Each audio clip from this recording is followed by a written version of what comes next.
Bienvenidos. Qué alegría teneros aquí para esta exploración. Somos ese lugar donde la curiosidad nos lleva a desentrañar temas fascinantes a partir de vuestras propias fuentes. Efectivamente. Hoy, como siempre, nuestra misión es descubrir juntos las perlas de conocimiento más interesantes que nos ofrecen los documentos compartidos. Vamos a ello. ¿Listos para empezar? Listos. Hoy nos adentramos en los hallazgos bioarqueológicos de Oxirrinco, en Egipto, basándonos en una charla muy detallada sobre las excavaciones de allí. Sí, una fuente muy rica, la verdad. Los materiales cubren varias tumbas, periodos distintos. Nos da una visión bastante amplia. Ajá. ¿De acuerdo? Vamos a desgranar esto. Quizás el hipogeo 4, esa tumba subterránea, sea un buen punto de partida. Las fuentes lo mencionan bastante. ¿Qué lo hace particularmente revelador? Sin duda. El hipogeo 4, que es de época ptolemaica, bueno, el periodo griego después de Alejandro Magno, es fascinante. Ajá. No es una tumba para una sola persona, ¿sabes? Sino un espacio de enterramientos múltiples, sucesivos. O sea, como un panteón familiar. Exacto. Probablemente de grupos familiares extensos que lo usaron durante, 2 o 3 generaciones. Esto ya nos dice algo sobre las estructuras sociales, familiares. Y eso que las fuentes mencionaban problemas de conservación, ¿no? Por el agua del Nilo. Sí, el nivel freático ahí es un problema. Hubo dificultades, pero aún así se pudo extraer información detallada de los individuos. ¿Y qué tipo de información? Pues mira, surgieron historias muy potentes. Por ejemplo, un hombre adulto con evidencias de trauma bastante severo. ¿Ah, sí? ¿Qué le pasó? Sorprendente. Quizás indica algún tipo de cuidado, no sé, comunitario o familiar, para que alguien así sanara. Es una posibilidad interesante, sí, que los datos bioarqueológicos plantean. Justo al lado encontramos los restos de una mujer mayor, de más de 60 años. ¿Y ella? Su esqueleto contaba otra historia. Fracturas en los antebrazos, de las que llaman defensivas, quizás por violencia interpersonal. Qué duro. Sí. Y además artrosis avanzada en las articulaciones y una salud dental, bueno, muy deteriorada. Vidas difíciles, sin duda. Detalles que nos conectan de una forma muy directa con sus vidas. Luego, los documentos nos llevan al hipogeo 5, que era de estructura similar, ¿verdad? Efectivamente. Pero ahí lo que destacaba eran los objetos asociados a uno de los cuerpos. Eso es. Se encontró un conjunto muy rico de amuletos de Fayenza, esa cerámica vidriada tan típica de Egipto. ¿Cómo cuáles?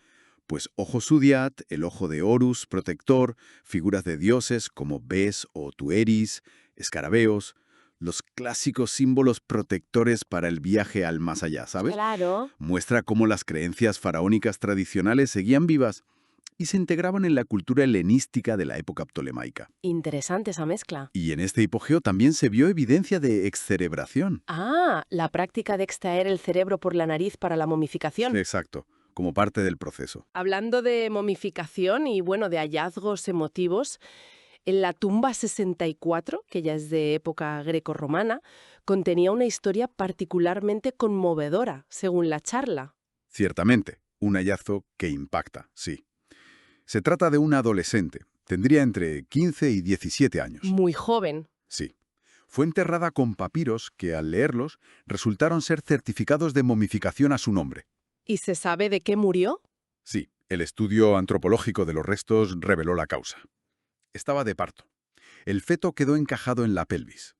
Una tragedia, vamos. Uf, qué desolador pensar en ello. Y el análisis incluso detectó indicadores de posibles problemas de salud previos, como anemia por falta de hierro. Un testimonio brutal de los enormes riesgos del parto en la antigüedad. Exacto.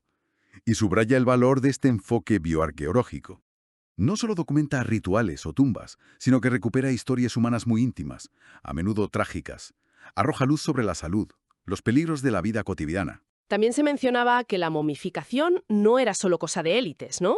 Como se vio en la tumba 67, que era de un periodo anterior, la época saíta. Precisamente.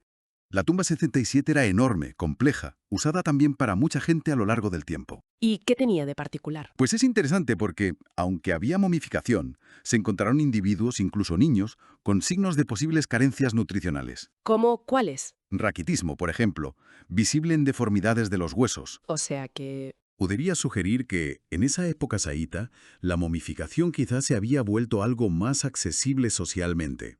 No solo para los más ricos, aunque, claro, no implicara necesariamente un estatus elevado o una salud óptima. fascinante ver esa evolución y esa complejidad.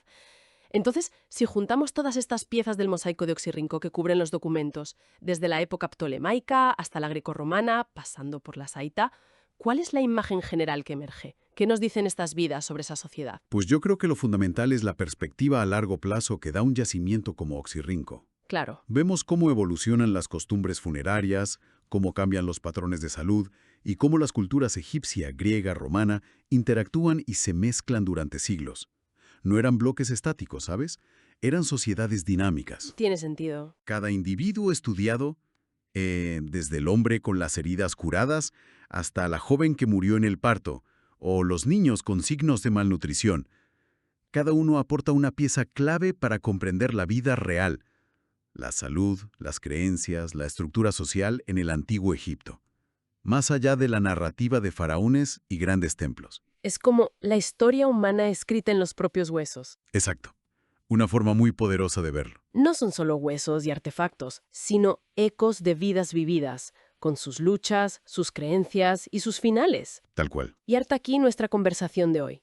Muchísimas gracias por acompañarnos y dedicar vuestro tiempo a esta indagación en las fuentes sobre Oxirrinco. Gracias por la escucha. Esperamos que os llevéis algo valioso o, como mínimo, una chispa de curiosidad encendida. Ojalá que sí. Si os ha interesado el tema de hoy y queréis seguir explorando, podéis encontrar más contenido a historias fascinantes relacionadas con las excavaciones en las redes sociales del proyecto de Oxirrinco.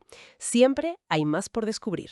Merece la pena echar un vistazo. Y esto nos deja con una reflexión final. Si estos enterramientos, algunos aparentemente comunes, revelan dramas y resiliencias tan humanas que otras historias, quizás más inesperadas, nos esperan bajo las arenas de lugares como Oxirrinco, ¿listas para matizar nuestra comprensión del pasado? Buena pregunta para seguir pensando. ¡Hasta la próxima! Seguid preguntando, seguid explorando.